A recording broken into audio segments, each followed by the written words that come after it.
Subscribe करें और देखें हर मंडे एक हिला देने वाली horror story. Bell icon press करना ना भूलें।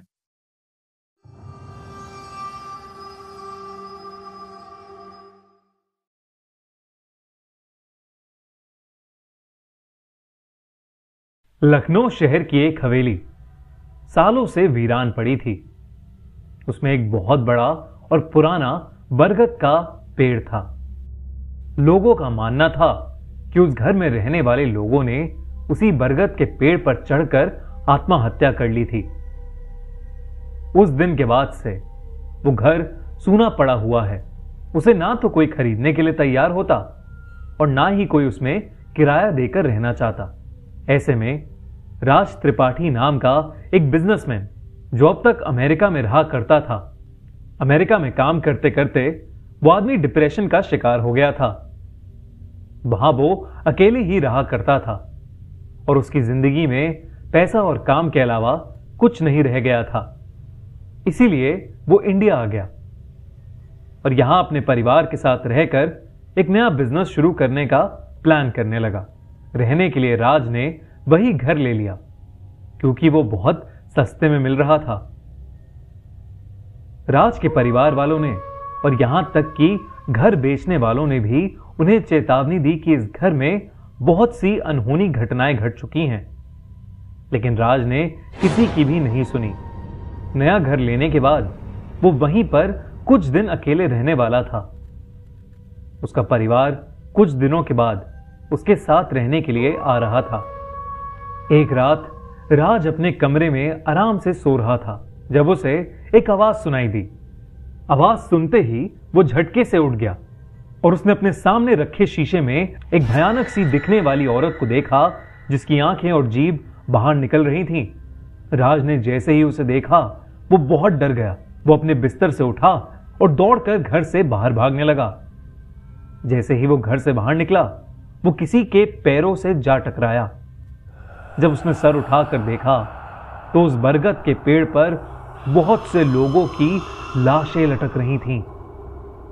उस पर कुछ बच्चों की, कुछ बूढ़े लोगों की और कुछ जवान लोगों की लाशें लटक रही थीं और उन सभी की आंखें बंद थीं और जीभ बाहर निकल रही थी। अचानक से उनकी आंखें खुल गईं और वो सब के सब राज की तरफ देखे जा रहे थे। राज उन्हें देखकर बहुत डर गया और वहीं पर बेहोश हो गया। अगले दिन राज की मेड ने उसे जमीन पर बेहोश पड़ा हुआ देखा। उसने राज को उठाकर बेड पर लेटाया और डॉक्टर को फोन कर दिया। डॉक्टर जब उसे चेक करने आया तो उसने बताया कि वो स्ट्रेस की वजह से बेहोश हो गया था।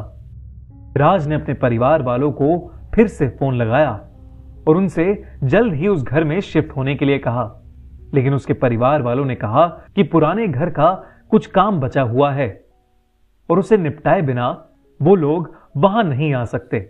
राज को कुछ दिन और अकेले उस घर में रहना था। राज को डर के मारे अब रात में नींद आनी बंद हो गई।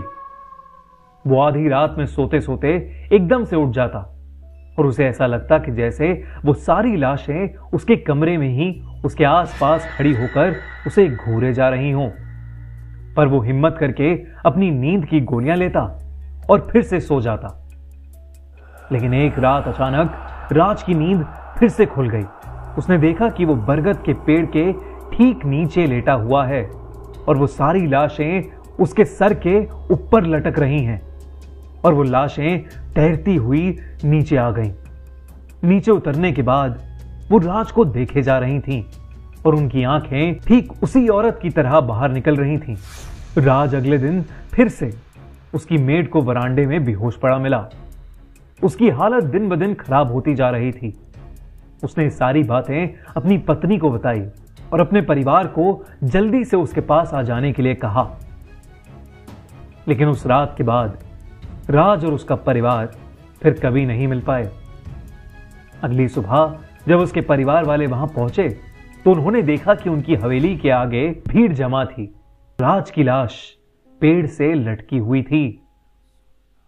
सब कहने लगे कि राज ने आत्महत्या कर ली है, लेकिन सिर्फ उसकी बीवी ही थी जो उसके सच को जानती थी। उसे पूरा यकीन था कि उसके पति की जान वहां पर रहने वाली उन दुष्ट आत्माओं के कारण ही हुई है। इस घटना के बाद उस घर में कोई भी रहने नहीं गया और फिर उसे तोड़ दिया गया और उस बरगद के पेड़ के आसपास एक मंदिर बना दिया गया। आपको क्या लगता है, क्या राज सच में हेलुसिनेट कर रहा था और उसने डिप्रेशन की वजह से सुसाइड की होगी, या वो उन दुष्ट आत्माओं की वजह से मारा गया? हमें कमेंट्स में जरूर बताइए। और ऐसी ही दिल दहला देने वाली हॉरर स्टोरीज देखने के लिए हमारा चैनल खूनी मंडे अभी सब्सक्राइब करें और बेल आइकन प्रेस करना ना भूलें।